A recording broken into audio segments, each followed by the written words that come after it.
Hi, I'm Dave Warzel, and you're watching PHTV4, and this is Meet the Merchant. We are at Richard's Bicycle in Palos Heights on Harlem Avenue, and we're headed into the latter half of winter, and so maybe it seems a little strange to be talking about bikes, but this is actually a great time to talk about what's coming up. And I'm going to let Rich try, why in February are we talking about our bikes? What do we need to do to get the best riding experience coming up? Get your bike in early. That's the biggest thing. We will literally go from a 5-day wait to a 3-week wait overnight. The minute that the weather hits and the weather does the nice things that we want it to do and it gets warm, everyone will want to get their bikes done and stuff. So get them in early is always the best bet. And that way when the season comes, you're ready to go. I was going to say, you hit those points in the spring where all of a sudden you get a nice day and you want to go for a ride. Is your bike ready to go for that ride with you, right? And so we want to talk about that a little bit in terms of, well, why do I need to bring my, I rode it rode fine. Why should I bring it in now? So one reason, bring it in now to avoid the wait. And what's the other thing we want to do?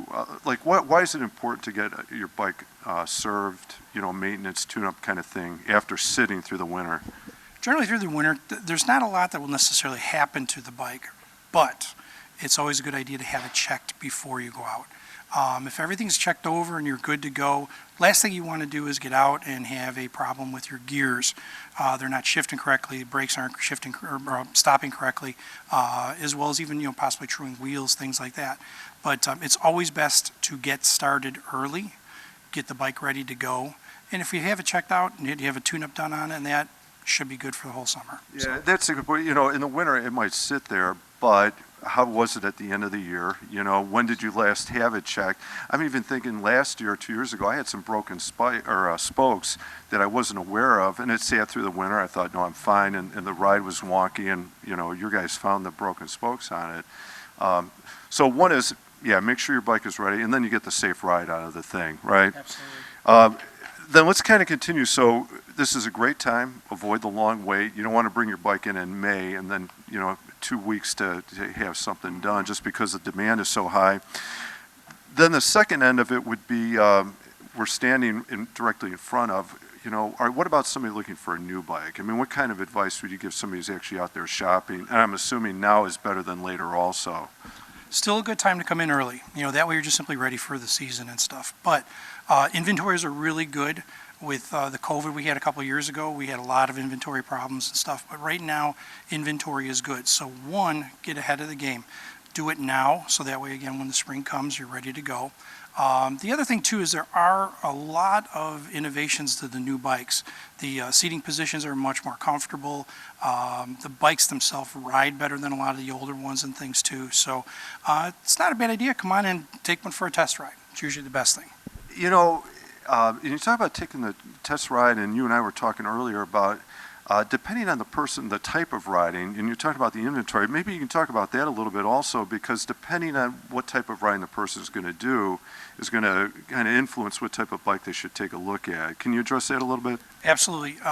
We have different categories of bikes. We have mountain bikes, we have recreational bikes, we have road bikes, we have more performance bikes, stuff like that. So depending on the style of riding that you're going to do, that will kind of dictate to what bike you should get. Years ago, it was kind of one bike fit everyone. Today, it's a bike that fits you specifically, depending on what it is that you want to do. So, again, come on by. We can certainly advise you on what you need. Yeah, it seems like such an important idea to consider because, I grew up in that generation. You got a bike and you took it wherever you took it, but it does make a big difference what type of trail you're on, what kind of surface you're on, what kind of mileage you're putting in. So all important things to consider, and you can help them get that right fit.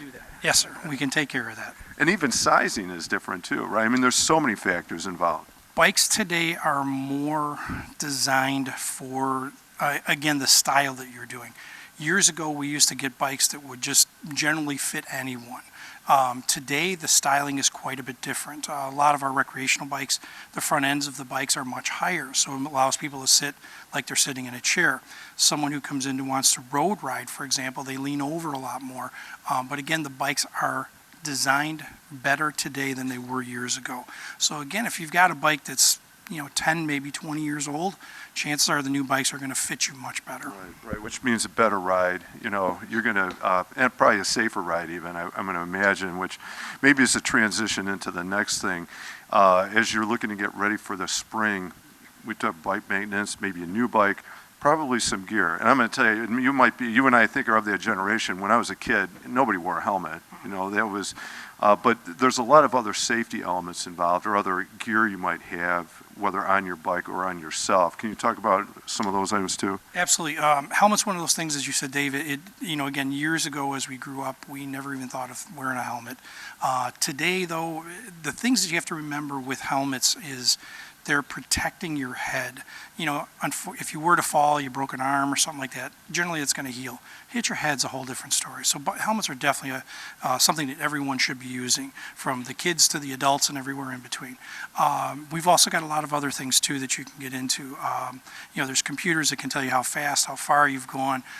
We've got clothing, if you want to ride with riding gear, shorts, for example, that have a Lycra short that actually has what's called a chamois inside of it to help to keep you from getting chafing in that. So other things, there's bells, there's cycling shoes, bags, racks. We got a lot of stuff that we can help with. I'm thinking even lights, like the rear tail light, the front headlight. Gloves, which, depending on how many miles you put on, makes a difference if you're, the wear and tear in your hands.